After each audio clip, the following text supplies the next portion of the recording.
Education, അതായത് education ഒരുപാട് ചർച്ച ചെയ്തിട്ടുള്ളൊരു സംഭവമാണ്. കാരണം ഇന്നത് ഏറ്റവും പ്രധാനപ്പെട്ട ഒരു കാര്യമാണ്. കാരണം എഡ്യൂക്കേഷൻ എന്ന സംഭവം കിട്ടുന്നുണ്ടെങ്കിൽ മാത്രമേ ഒരു വ്യക്തിക്ക് വളരാൻ പറ്റത്തുള്ളൂ. കാരണം അയാളുടെ ഓപ്പൺനെസ്, അയാൾക്ക് സമൂഹത്തോടുള്ള കാഴ്ചപ്പാട്, മതത്തോടുള്ള കാഴ്ചപ്പാട്, വ്യക്തികളോടുള്ള കാഴ്ചപ്പാട്, കുടുംബ ബന്ധങ്ങളോടുള്ള കാഴ്ചപ്പാട്, ഇതിലൊക്കെ ഏത് അംശത്തോടെ അയാൾ നോക്കിക്കാണണം, അല്ലെങ്കിൽ ഒരു മോഡലായിട്ട് ഏത് വികാരത്തോടെ ഇതിനെല്ലാം നോക്കിക്കാണണം, ഇത് പഠിച്ചെടുക്കുന്നത് വിദ്യാഭ്യാസത്തിലൂടെയാണ്. പക്ഷേ ഈ വിദ്യാഭ്യാസത്തിന്റെ ഏറ്റവും അൾട്ടിമേറ്റ് ലക്ഷ്യം എന്ന് പറഞ്ഞാൽ അത് ശരിക്കും എന്താ? ഒരു വ്യക്തിയെ കൊണ്ട് ചിന്തിപ്പിക്കുക എന്നുള്ളത്. അതായത് ഇൻഡിവിജ്വാലിറ്റി. ഒരു വ്യക്തിക്ക് അയാളായിട്ടേ വളരാൻ പറ്റത്തുള്ളൂ. കാരണം നമുക്ക് അയാളുടെ സ്കില്ല് അയാൾക്ക് മാത്രമേ അറിയാൻ പറ്റത്തുള്ളൂ. അതായത് നമ്മൾ ചെറുതായിട്ടൊരു ചോദ്യം ചോദിക്കുന്നുണ്ട്. കാരണം എന്താണ് നിനക്ക്, അല്ലെങ്കിൽ ഒരു വ്യക്തിക്ക് വലിയ ബുദ്ധിമുട്ടില്ലാതെ, വലിയ കഷ്ടപ്പാടില്ലാതെ ഏത് പ്രവൃത്തി ചെയ്താൽ, അല്ലെങ്കിൽ ഏറ്റവും കൂടുതൽ ഏത് കാര്യത്തിൽ ഫോക്കസ് ചെയ്യാൻ പറ്റും, അങ്ങനെ അയാൾ ഏത് കാര്യത്തിലാണോ ഫോക്കസ് ചെയ്യാൻ പറ്റുന്നത് അതാണ് അയാളുടെ കീ സ്കില്ല്. കാരണം ആ ഒരു പണി ചെയ്യുമ്പോൾ, അല്ലെങ്കിൽ ആ ഒരു കഴിവ് അയാൾ യൂസ് ചെയ്യുമ്പോൾ അയാൾക്ക് എനർജി നഷ്ടപ്പെട്ടതായിട്ട് തോന്നുന്നില്ല, അയാൾക്ക് ക്ഷീണമില്ല, ടയേർഡ്നെസ് ഇല്ല. കാരണം എന്താ? അയാളത് ചെയ്യുന്നത് പാഷൻ കൊണ്ടാണ്, ക്യൂരിയോസിറ്റി കൊണ്ടാണ്. കാരണം അയാളെ ഇന്റേണലി മോട്ടിവേറ്റ് ചെയ്തേക്കുവാണ് അതിനകത്ത്. അപ്പം ഐഡന്റിറ്റി എന്ന് പറയുന്നത് പ്രധാനപ്പെട്ടത് എഡ്യൂക്കേഷനിലാകുന്നതിന്റെ കാരണം അതാണ്. ഒരാൾക്ക് ചിലപ്പം മീൻ പിടിക്കാനായിരിക്കും താല്പര്യം. അപ്പം അയാൾ മീനുകളെ കുറിച്ച് പഠിക്കും, അതിന്റെ രീതികൾ പഠിക്കും, കടലിന്റെ ആഴം പഠിക്കും, എത്തേണ്ട രീതികൾ പഠിക്കും. ഇതെല്ലാം പഠിക്കണമെങ്കിൽ എന്ത് വേണം? അയാൾക്ക് ക്യൂരിയോസിറ്റിയും റിസ്ക് എടുക്കാനുള്ള ചങ്കൂറ്റവും വേണം. അപ്പം ഈ ക്യൂരിയോസിറ്റിയും റിസ്ക് എടുക്കാനുള്ള ചങ്കൂറ്റവും അതെല്ലാം മനസ്സിലാക്കാനുള്ള ക്ഷമയും അതിനു വേണ്ടിയിട്ട് കോൺസെൻട്രേറ്റഡ് ആയിട്ട് നിൽക്കാനുള്ള കഴിവും ഉണ്ടാവണമെങ്കിൽ എന്ത് ചെയ്യും? ഇന്റേണലി മോട്ടിവേറ്റഡ് ആയിരിക്കും. ഇനി അയാൾക്ക് അതൊന്നും ഇല്ല, നമ്മൾ ഒരാളെ ചുമ്മാ അങ്ങ് പഠിപ്പിക്കുക, എന്തെങ്കിലും പ്രയോജനം ഉണ്ടാവും? കാരണം അയാൾക്ക് താല്പര്യമില്ല. നമ്മൾ അയാളെ കുത്തി. അതാണ് ഐഡന്റിറ്റി എന്ന് പറയുന്നത് പ്രധാനപ്പെട്ടതാണ്. കാരണം എന്ത് ഐഡന്റിറ്റി? അയാളുടെ ഐഡന്റിറ്റി എന്താണെന്ന് അയാൾക്ക് മാത്രമേ അറിയാൻ പറ്റത്തുള്ളൂ. അതിനെ ഡെവലപ്പ് ചെയ്യുക. രണ്ടാമത്തെ കാര്യം വിദ്യാഭ്യാസത്തിന്റെ രണ്ടാമത്തെ ലക്ഷ്യം എന്ന് പറയുന്നത് ക്യൂരിയോസിറ്റിനെ ജനറേറ്റ് ചെയ്യുക എന്നുള്ളതാണ്. അതായത് നമ്മുടെ എഡ്യൂക്കേഷണൽ സമുദായത്തിന്റെ ഏറ്റവും വലിയ പരാജയം എന്ന് പറയുന്നത് ക്യൂരിയോസിറ്റിനെ നശിപ്പിച്ച് കളയുക എന്നുള്ളതാണ്. എങ്ങനെയത് ക്യൂരിയോസിറ്റിനെ നശിപ്പിച്ച് കളയുന്നത്? നമ്മൾ ഒരു സിദ്ധാന്തം കൊച്ചിന് പറഞ്ഞു കൊടുക്കുക, അല്ലെ ഒരു വ്യക്തിക്ക് പറഞ്ഞു കൊടുക്കുക, ആ കൊച്ചിന് പെട്ടെന്ന് അത് മനസ്സിലാകുന്നില്ല. എന്തുകൊണ്ട് മനസ്സിലാകുന്നില്ല? അവൻ അതിനെക്കുറിച്ചൊരു ക്യൂരിയസ് അല്ല. മനസ്സിലാകാത്തതിന്റെ കാരണം അവൻ അതിനെക്കുറിച്ച് ശ്രദ്ധിക്കുന്നില്ല, അത് അറിയാനുള്ള ആകാംക്ഷ കൊച്ചിനില്ല. അപ്പം നമ്മൾ കുറെ കാര്യം തത്തമ്മേ പൂച്ച എന്ന് പറയുന്ന പോലെ ആ കൊച്ചിലേക്ക് ഇൻജെക്ട് ചെയ്യാൻ നോക്കിക്കഴിഞ്ഞാൽ എന്ത് സംഭവിക്കും? അവൻ അതിനെ വെറുക്കും. മനസ്സിലായോ? പല പിള്ളേരും പഠിക്കാൻ താല്പര്യമില്ലാത്തവരും മുന്നോട്ട് പോകാൻ കഴിവില്ലാത്തവരായി പോകുന്നതിന്റെ കാരണം ഈ വെറുപ്പ് അവരിലേക്ക് ഇൻജെക്ട്. കാരണം എന്തൊക്കെയോ പഠിച്ച് ഉള്ളിലേക്ക് കയറ്റുന്നതാണ് വിദ്യാഭ്യാസം എന്ന് തെറ്റായി സങ്കല്പിക്കപ്പെട്ടതുകൊണ്ട് സമൂഹവും കൂട്ടുകാരും അധ്യാപകരും എല്ലാവരും എന്തൊക്കെയോ നോളജ് അങ്ങ് കുത്തിക്കയറ്റുന്ന സംഭവമായിട്ട് മാറ്റി. പക്ഷെ എവിടെയാ ഒരു ക്യൂരിയോസിറ്റി ജനറേറ്റഡ് ആണ്? കുത്തിക്കയറ്റുന്നതിലല്ല, ക്വസ്റ്റ്യൻ ചോദിക്കാൻ തുടങ്ങുന്നതില്ല. മനസ്സിലായോ? ഒരു വ്യക്തി ക്വസ്റ്റ്യൻ ചോദിക്കാൻ തുടങ്ങുമ്പം കളി മാറി. നമ്മൾ ചുമ്മാ സൂര്യൻ അങ്ങനെ അവിടെ ഉദിക്കും ഇവിടെ ഉദിക്കും, അങ്ങോട്ട് കറങ്ങും ഇങ്ങോട്ട് കറങ്ങും, പ്ലാനറ്റുകൾ ഇങ്ങനെയെന്ന് പറഞ്ഞാൽ കൊച്ചു പഠിക്കുവോ? അല്ല ഒരു വ്യക്തി പഠിക്കുവോ? ഇല്ല. അവൻ പഠിക്കണമെങ്കിൽ അവൻ ക്വസ്റ്റ്യൻ ചോദിക്കണം. He has to ask the question. എന്ത് ക്വസ്റ്റ്യൻ ചോദിക്കണം? എന്താ സൂര്യൻ? അമ്മേ എന്താണ് ഈ സൂര്യൻ എന്ന് കൊച്ചൊരു ചോദ്യം ചോദിച്ചാൽ രക്ഷപ്പെട്ടു. മനസ്സിലായോ? നമുക്ക് എക്സ്പ്ലെയിൻ ചെയ്യാൻ എളുപ്പമായി. പിന്നെ അവൻ നമ്മുടെ എക്സ്പ്ലനേഷൻ അനുസരിച്ച് അവന്റെ ഇമാജിനേഷൻ വർക്കൗട്ട് ചെയ്യും. അങ്ങനെയാണെങ്കിൽ എന്തുകൊണ്ട് ഇങ്ങനെ, ഇങ്ങനെയാണെങ്കിൽ എന്തുകൊണ്ട് അങ്ങനെ. ഇമാജിനേഷൻ കൊച്ചിന്റെ വളരുക, കൊച്ചിന്റെ ക്യൂരിയോസിറ്റി വളരുക. സൂര്യൻ അവന്റെ മുമ്പിൽ ചെറുതായിരുന്നത് വലുതാകാൻ തുടങ്ങുക. മനസ്സിലായോ? അതായത് ക്വസ്റ്റ്യൻ ചോദിക്കാൻ ചെല്ലുന്നിടത്താണ് ക്യൂരിയോസിറ്റി വളരുന്നത്. പക്ഷെ നമ്മുടെ വിദ്യാഭ്യാസ സമ്പ്രദായത്തിൽ എന്തൊക്കെയോ പഠിച്ചെടുത്തിട്ട് അതിൽ നിന്ന് മാത്രം ക്വസ്റ്റ്യൻ വരുത്തുന്ന രീതിയിലേക്ക് അങ്ങ് ആയിപ്പോയി.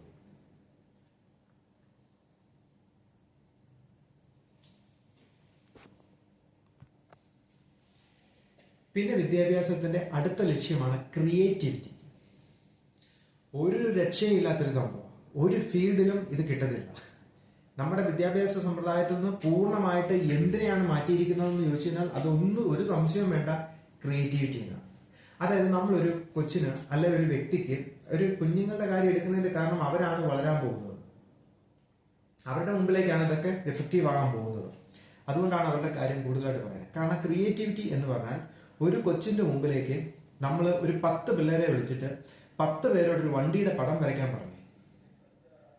ആ 10 പേരും 10 വണ്ടിയാണ് വരയ്ക്കുന്നത്. മനസ്സിലായോ? എന്തുകൊണ്ടാണ് അത് 10 വണ്ടിയായി പോകുന്നത്, 10 രീതിയായി പോകുന്നത്? അവർക്ക് മനസ്സിലായ കാര്യമാണ് അവർ വരച്ചത്. മനസ്സിലായോ?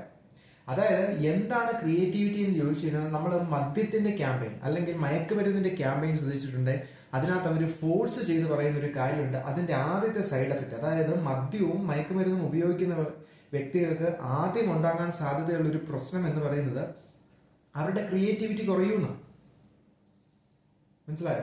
നമ്മളിപ്പോൾ ഒരുപാട് കാര്യങ്ങൾ പഠിക്കുക, ഒരുപാട് കാര്യങ്ങൾ മനസ്സിലാക്കുക. നമ്മളിപ്പോൾ ഒരു കാര്യം ചോദിച്ചു, ഒരു TV-യെ കുറിച്ചോ ടെലിവിഷന്റെ കാര്യങ്ങളെല്ലാം നമ്മളിങ്ങനെ കൊച്ചിന് പറഞ്ഞു കൊടുക്കുക. അല്ലെങ്കിൽ ഒരു ജീവിയെ കുറിച്ച്, ഒരു മൃഗത്തെക്കുറിച്ച്, മൃഗം രാവിലെ ഏക്കും, പശുവിനെ കുറിച്ച് പറയുക, പാല് കൊടുക്കും, പാല് തരും, കുഞ്ഞിനെ വളർത്തും, പുല്ല് തരും, ഇങ്ങനെയൊക്കെ നമ്മൾ ഒരുപാട് കാര്യങ്ങൾ കൊച്ചിന് പറഞ്ഞു കൊടുക്കുമ്പം കൊച്ചിന്റെ ഉള്ളിൽ നിന്ന് ഒരുപാട് ചോദ്യങ്ങൾ ഉണ്ടാവും. ചോദ്യങ്ങൾ ഉണ്ടാകുന്നതിന്റെ കാരണം അവൻ ക്യൂരിയസ് ആയതുകൊണ്ട്, അവൻ അതിനെക്കുറിച്ച് ആകാംക്ഷയായി, എന്താണെന്ന് അറിയാനുള്ള ആകാംക്ഷ കൂടിയപ്പോൾ കൊച്ചു ക്യൂരിയസ് ആയപ്പം അവൻ ഇങ്ങനെ മനസ്സിൽ കിടന്ന് ഒരുപാട് ചോദ്യങ്ങൾ ചോദിക്കും. അപ്പം പുള്ളി പിന്നെ ചിന്തിക്കാൻ തുടങ്ങും. മനസ്സിലായി? ചോദ്യം ചോദിച്ച് കുറെ കാര്യങ്ങൾ മനസ്സിലാക്കി കഴിഞ്ഞപ്പം ഈ പശുവും ആടും തമ്മിൽ എന്താ ഡിഫറൻസ്, ഇത് മനസ്സിലാക്കണമെങ്കിൽ എന്ത് ചെയ്യണം? കൊച്ചിന്റെ മുമ്പിൽ പശുവിന്റെ രൂപം ഉണ്ടാകണം, ആടിന്റെ രീതി ഉണ്ടാകണം. ഇത് രണ്ടും മനസ്സിലാക്കിയാൽ മാത്രമേ അനലൈസ് ചെയ്യാൻ പറ്റത്തുള്ളൂ, തമ്മിലുള്ള ഡിഫറൻസ് ചെയ്യാൻ പറ്റത്തുള്ളൂ. അപ്പൊ അങ്ങനെയുള്ള കാര്യങ്ങൾ നമുക്ക് മനസ്സിലാക്കി തരുന്നത് ക്രിയേറ്റിവിറ്റിയാണ്. ഒന്നും കൂടി പറഞ്ഞാൽ, ഇപ്പൊ വിദ്യാഭ്യാസത്തിനകത്ത് ക്രിയേറ്റിവിറ്റി എങ്ങനെയാണ് വർക്ക് ചെയ്യുന്നത്? നമ്മൾ ഒരു സയന്റിഫിക്കൽ ശാഖ പഠിക്കുക, അത് ഒരു കാറ് നിർമ്മാണമാണെന്ന് പറഞ്ഞു. നമ്മളിങ്ങനെ ക്ലാസ്സിൽ കേൾക്കുക, കാറിന്റെ ടയർ അങ്ങനെ, കാറിന്റെ എഞ്ചിൻ ഇങ്ങനെ ഒരുപാട് കാര്യങ്ങൾ, അതിന്റെ ഗിയർ, സ്റ്റിയറിംഗ് എല്ലാം ഇങ്ങനെ പറഞ്ഞു. പക്ഷെ ഇത് വർക്കൗട്ട് ചെയ്യണമെങ്കിൽ എന്ത് വേണം? ഈ പഠിപ്പിച്ച കാര്യങ്ങളെല്ലാം അവൻ കണ്ണ് തുറന്നിരുന്ന് കേൾക്കുക.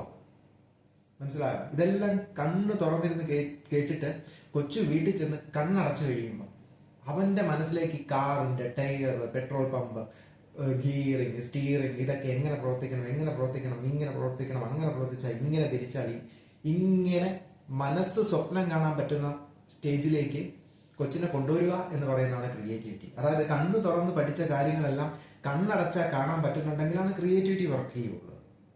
ഇപ്പൊ നമ്മളൊരു സിനിമ കൊച്ചിനെ കാണിക്കുക, അതിൽ ക്രിയേറ്റിവിറ്റി ഉണ്ടോ? ഇല്ല. കാരണം മറ്റൊരാള് കണ്ടുവച്ച ക്രിയേറ്റിവിറ്റിയാണ്, അയാള് സ്വപ്നം കണ്ട് ഉണ്ടാക്കിയെടുത്ത ഒരു വർക്കിന്റെ ഭാഗമാവുക.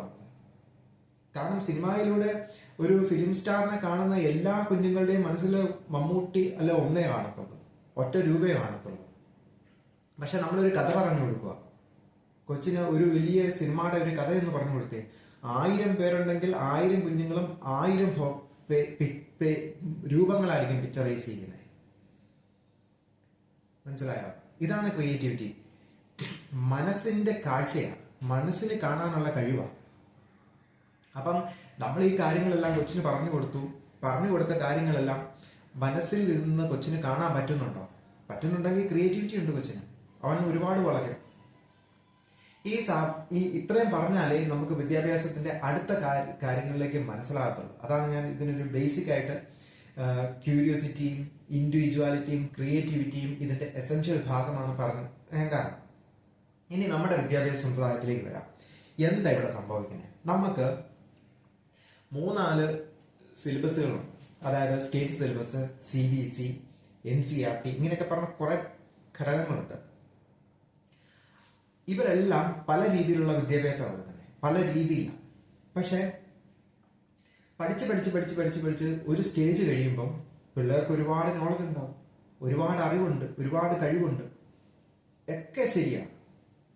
പക്ഷേ നമ്മൾ ഒന്നും കൂടി എടുത്ത് ഈ ഇവർ പഠിക്കുന്ന പുസ്തകങ്ങളൊക്കെ ആരുടെയാണെന്ന് ശ്രദ്ധിച്ചു നോക്കി. വില്യം ഷേക്സ്പിയറിന്റെ ഇംഗ്ലീഷ് ഡ്രാമയായിരിക്കും കൊച്ച് ഇംഗ്ലീഷ് ലിറ്ററേച്ചറി പഠിക്കാൻ പോകുന്നത്. അയാൾക്ക് എന്ത് വിദ്യാഭ്യാസം ഉണ്ടായിരുന്നത്?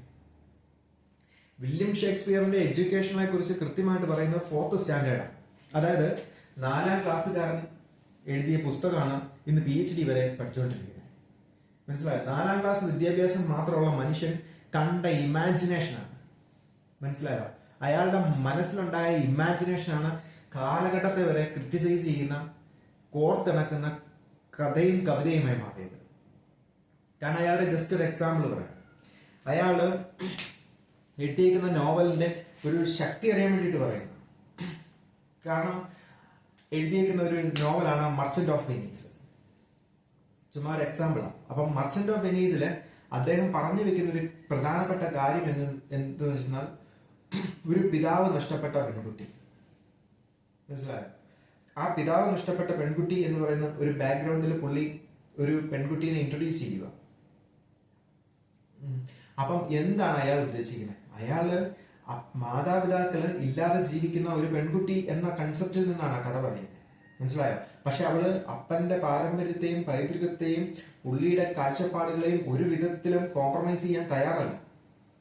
അതുകൊണ്ടാണ് അവൾക്ക് ഇഷ്ടമുള്ള വ്യക്തിയുടെ മുമ്പിൽ പോലും പിതാവിന്റെ ആഗ്രഹങ്ങൾ എന്താണോ ആ രീതിയിൽ തന്നെയുള്ള മാരേജിനെ തയ്യാറാകുന്നുള്ളൂ. മനസ്സിലായോ? അപ്പൊ ആ ഒരു പാരമ്പര്യത്തിലെ എങ്ങനെ ഒരു സ്ത്രീ ഒരു പാരമ്പര്യം മുന്നോട്ട് കൊണ്ടുപോകണം, അല്ലെങ്കിൽ ഒരു പൈതൃകത്തെ ചേർത്ത് പിടിക്കണം എന്ന് പറയുന്ന ഒരു രീതിയാണ്. പിന്നെ പുള്ളിക്ക് ഫീമെയിൽസിനെ ഇൻട്രൊഡ്യൂസ് ചെയ്യണം, സമൂഹത്തിലേക്ക് മുഖ്യധാരയിലേക്ക് കൊണ്ടുപോകണം എന്ന ആഗ്രഹം ഉണ്ടായിരുന്നു.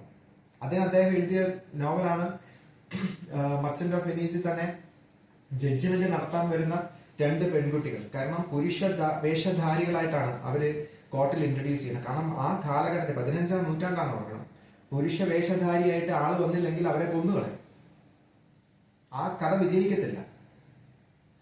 പകരം ഒരു ഫീമെയിൽസിനെ പുള്ളിക്ക് ഇൻട്രൊഡ്യൂസ് ചെയ്യാനായിട്ട് പുരുഷ വേഷധാരിയായി 2 ഫീമെയിൽസിനെ കോർട്ടിൽ കൊണ്ടുവന്ന് അവരെ കൊണ്ട് ജഡ്ജ്മെന്റ് നടത്തി ആ സ്ത്രീകൾ, ആ പുരുഷ വേഷധാരികളായ സ്ത്രീകളുടെ ജഡ്ജ്മെന്റിനെ ലോകം കൈയടിക്കുമ്പം ശരിക്കും സ്ത്രീയെ ഇൻട്രൊഡ്യൂസ് ചെയ്യുക ചെയ്യുന്നത്. ഇങ്ങനെയൊക്കെ എന്തെല്ലാം വൈഭവങ്ങളാ ആ പുള്ളിയുടെ കഥകളിൽ ഒളിപ്പിച്ചു വെച്ചിരിക്കുന്നത്. അതുകൊണ്ടാണ് ഷേക്സ്പിയറിന്റെ കഥകൾ വളരെ സ്കിൽഡ് ആവുന്നത്. അയാൾക്ക് എന്ത് വിദ്യാഭ്യാസമുണ്ട്? 4th standard. അപ്പം ഇമാജിനേഷൻ ഉണ്ടാകുന്നത് ഈ സ്ട്രീമുകളിൽ നിന്നൊക്കെ നമ്മൾ പഠിച്ചാൽ നമുക്ക് എന്താ കിട്ടുന്നത്? നമ്മൾ CBSE പഠിച്ചു, സ്റ്റേറ്റ് സിലബസ് പഠിച്ചു, ഇതിൽ നിന്നൊക്കെ പഠിച്ചിട്ട് നമുക്ക് ജസ്റ്റ് കിട്ടുന്ന നോളജാണ്. മനസ്സിലായോ? അറിവ്. ഒരു കാര്യത്തെക്കുറിച്ച് നമുക്ക് എന്തോരം അറിയാം. പക്ഷെ ഈ അറിവും കൊണ്ട് നമ്മൾ ചെന്ന് കഴിഞ്ഞാൽ നമ്മൾ എവിടെയെങ്കിലും എത്തുമോ ജീവിതത്തിൽ? ഒരു സംശയവും വേണ്ട, നമ്മൾ എത്തത്തില്ല. നമുക്ക് ഈ അറിവൊക്കെ ഉപയോഗിക്കണമെങ്കിൽ എന്ത് വേണം? നമുക്ക് ഇമാജിനേഷൻ വേണം, നമുക്ക് ക്രിയേറ്റിവിറ്റി വേണം. അതായത് ഒരു ബയോളജിയുടെ അല്ലെങ്കിൽ ഫിസിക്സിന്റെ എല്ലാ കാര്യങ്ങളും പഠിച്ചിറങ്ങിയിരിക്കുന്ന ഒരു കൊച്ച് അടുത്ത ചിന്തിക്കണം, ലോകത്തിന് ഫിസിക്സിലേക്ക് ഇനി നേരിടാൻ പോകുന്ന വെല്ലുവിളികൾ എന്ത്? ഏതൊക്കെ ഫീൽഡിലാണ് ഫിസിക്സ് പരാജയപ്പെട്ട് നിൽക്കുന്നത്? ആ ഫീൽഡിൽ എത്തണമെങ്കിൽ എന്ത് ചെയ്യണം? അതിന് ഒരു നോളജും തരാൻ പോകുന്നില്ല, അവൻ തന്നെ കണ്ടുപിടിക്കണം. കാരണം ന്യൂട്ടൺ എഴുതിയ തിയറികളെല്ലാം തന്റെ സിദ്ധാന്തം ഉണ്ടാക്കാനായിട്ട് പരാജയമാണെന്ന് മനസ്സിലാക്കിയാണ് ഐൻസ്റ്റീൻ മാറി ചിന്തിച്ചത്. ആ നോളജിന്റെ, ന്യൂട്ടന്റെ നോളജിന്റെ ബേസിൽ നിന്ന് പുള്ളി മാറി ചിന്തിക്കുകയില്ല. അപ്പോഴാണ് ഐൻസ്റ്റീൻ വലിയൊരു സയന്റിസ്റ്റായി മാറുന്നത്. മനസ്സിലായോ? നമുക്ക് തന്നുകൊണ്ടിരിക്കുന്ന ഈ പുസ്തകത്തിലെ നോളജ് എല്ലാം ഫാക്ട് ബേസ്ഡ് ആണ്. അത് അവിടെയാണ് അതിന്റെ പ്രത്യേകത. ഫാക്റ്റുകളാണ്. ഇങ്ങനെയാണോ? ഇങ്ങനെയാണ്. ഈ ഫാക്റ്റുകളുടെ ബലത്തിൽ നിന്ന് നമ്മൾ ലോകത്തിലെ പ്രതിസന്ധികൾ, ലോകം നേരിടുന്ന പ്രതിസന്ധികൾ, ഇതിനെക്കുറിച്ച് ചിന്തിച്ച് ഇപ്പം ഒരു ക്യാൻസറിന് മെഡിസിൻ ഇല്ല. നമുക്കറിയാം കീമോ പോലുള്ള മാരകമായ വിഷവും പരിപാടിയൊക്കെയാണ് ഉള്ളത്. ഒരു നല്ല ട്രീറ്റ്മെന്റ് ഇല്ല. ഒരു കൊച്ചു ചിന്തിക്കുക, അല്ലെ ഒരു വ്യക്തി ചിന്തിക്കുക, ക്യാൻസറിന് മരുന്ന് കണ്ടുപിടിക്കണം.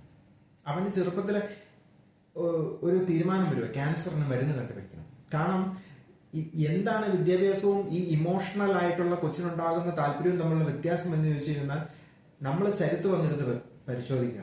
അതായത് 14 വയസ്സുള്ള എബ്രാഹിം ലിങ്കനെ കൊണ്ട് അദ്ദേഹത്തിന്റെ അപ്പൻ അടിമച്ചന്തയിൽ ചെന്ന് എബ്രാഹിം ലിങ്കൻ കാണുക, അടിമകളുടെ സഹന ശക്തി കാണിക്കാൻ വേണ്ടിയിട്ട് അവരെ കെട്ടിയിട്ടടിക്കുക. ഈ കെട്ടിയിട്ടടിക്കുന്ന ഈ ക്രൂരമായ കാഴ്ച കണ്ടപ്പം എബ്രാഹിം ലിങ്കൻ ഒരു തീരുമാനം എടുത്തു. 14 വയസ്സേ ഉള്ളൂ, നോക്കണം, ഈ അടിമ വ്യാപാരം ഞാൻ നിർത്തും. അയാളുടെ ഇച്ഛാശക്തിയാണ്. കാരണം അമേരിക്കയില് അടിമ വ്യാപാരം നിർത്തിയത് ആരാണെന്ന് നമ്മൾ ചരിത്രം എടുത്തൊന്ന് പരിശോധിക്കണം. അത് എബ്രാഹിം ലിങ്കനാണ്. അതുപോലെ തന്നെ നമ്മുടെ രാജാറാം മോഹൻ റോയ് ഈ 14 വയസ്സുള്ളപ്പം ചേട്ടത്തി അമ്മേനെ സതീ സമ്പ്രദായം നിലനിൽക്കുന്ന കാലം അഗ്നിക്കിട്ട് കൊടുക്കുന്ന ഒരു കാഴ്ച പുള്ളി കണ്ടു. കാരണം തീയിലേക്ക് ഭർത്താവിന്റെ കൂട്ടത്തിൽ ഭാര്യയും കൂടി ദഹിപ്പിക്കണം എന്ന ആചാരം നിലനിന്ന കാലം. അതില് ആ അഗ്നി കത്തി തീർന്നു കഴിഞ്ഞപ്പം അതിൽ നിന്നൊരു ചാറെടുത്ത് കൈ പിടിച്ചുകൊണ്ട് രാജാറാം മോഹൻ റോയ് പറഞ്ഞു, ഈ സതീ സമ്പ്രദായം ഞാൻ നിർത്തലാക്കുന്നു.